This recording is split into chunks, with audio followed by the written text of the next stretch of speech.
120 शब्द प्रति minute. Dictation start करते हैं 5 सेकंड बाद।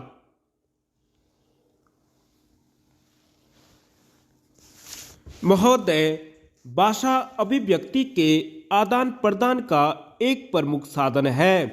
इसके माध्यम से न केवल हम अपने व्यक्तित्व की छाप दूसरे पर छोड़ सकते हैं, बल्कि महान व्यक्तियों के चरित्रों से भी बहुत कुछ प्राप्त कर सकते हैं।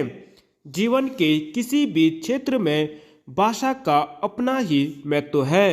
भाषा के योगदान के बिना हम एक संपूर्ण सृष्टि की कल्पना नहीं कर सकते हैं। भाषा किसी भी देश, जाति व संस्कृति की समवायिका होती है। भाषा चेतना प्रदान करती है, भाषा संस्कार देती है तथा भाषा के माध्यम से हम किसी देश के ज्ञान विज्ञान के बारे में संपूर्ण जानकारी प्राप्त कर सकते हैं।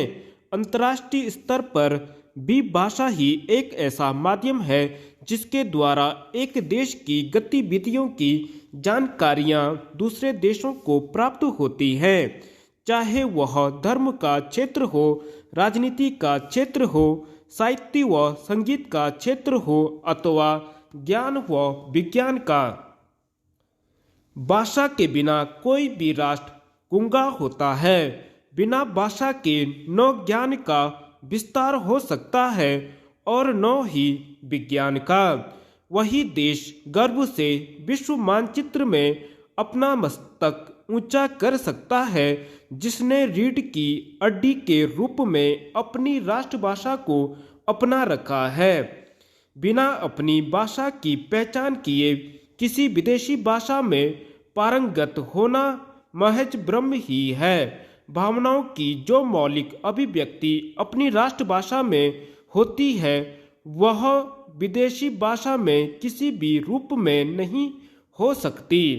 हम कहीं संकोचवश अंदर ही अंदर मस्तिष्क रूपी कंप्यूटर से भाषाओं का अनुवाद करते हैं तथा मौलिक भावनाओं को छोड़कर अनुवाद के माध्यम से उसे अंग्रेजी में अथवा अन्य किसी विदेशी भाषा में अभिव्यक्त करते हैं। यह मूल अभिव्यक्ति का संकोच ही आज आज़ादी की इतनी लंबी अवधि के बाद भी हमारे लिए सोच व विवशता का कारण बना हुआ है।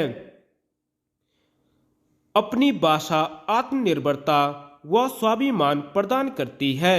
यदि हिंदी के प्रति उपेक्षापूर्ण बाहों का चुनौतियों से सामना किया जाए तो आने वाले समय में यह संकोच हमारे शब्दकोश में फिर नहीं मिलेगा। बात केवल सोच की है कि हम अपने देश व देश की भाषा के प्रति कितना मोह रखते हैं। वह विचित्र विडंबना है कि घरेलू जीवन में प्रयुक्त हिंदी के लिए न हमें किसी शब्दकोश की आवश्यकता पड़ती है और न ही किसी विचार विमर्श की। महोदय, यह संपूर्ण सौतिया डाहा केवल केंद्र सरकार के कार्यालयों में प्रयुक्त होने वाली हिंदी से ही क्यों?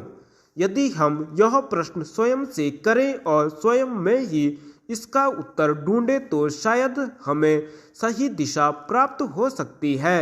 विकल्प के माध्यम से हम हमेशा अपना विनम्र निवेदन अपने सभी पाठकों से करते रहे हैं कि वे हिंदी के इस यज्ञ में बेझिझक अपना योगदान सुनिश्चित करें।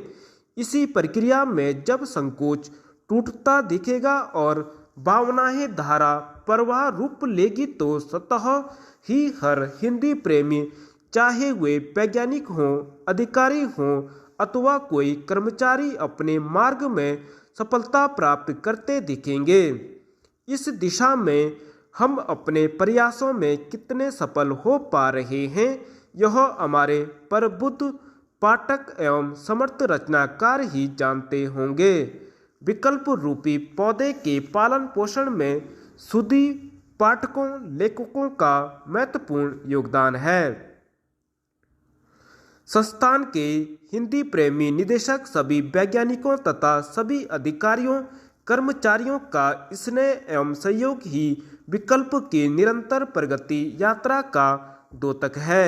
इसी सफलता का जितना श्रेय पत्रिका के संपादक को जाता है, उससे कहीं अधिक संस्थान के सभी प्रेरक मित्रों व सहयोगियों को जाता है, जो प्रत्यक्ष या परोक्ष रूप में पत्रिका के मार्गदर्शक अथवा संबल रहे हैं। मेरे व्यक्तिगत अनुरोध पर संस्थान के वैज्ञानिकों ने मूल हिंदी विज्ञान लेखन प्रारंभ कर दिया है। यह पत्रिका के लिए एक उपलब्धि की बात है। पत्रिका अपनी पूर्ण क्षमता से भाषाई विकास व जागृति चेतना अभियान को समेटे हुए हैं। प्रत्येक प्रकार के पाठक का स्नेह पाने की ललक से पत्रिका में बराबर विविधता लाने का प्रयास जारी है। इसके लिए देश के अग्रणी व वरिष्ठ साहित्यकारों सृजन कर्मियों का स्नेह सदैव ही मुझे मिलता रहा है, जो महज मेरे शब्दों की मांग पर अपने ज्ञान का भंडार विकल्प रूपी पौधे पर चितारते रहे हैं। इसके लिए मैं उनका हृदय से आभारी हूँ।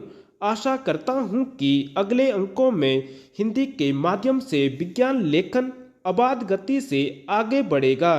इसके लिए वैज्ञानिक वर्ग का सहयोग सदैव अपेक्षित है। जिस प्रकार एक पुष्प को किसी माला का आकार नहीं दिया जा सकता, बल्कि पुष्पों की विविधता ही यह आकार सुनिश्चित करती है, ठीक वैसे ही विकल्प रूपी वाटिका में पुष्पों की विविधता न केवल पास परिवेश को सुरभित करेगी, बल्कि देश जाति का गौरव भी बढ़ाएगी।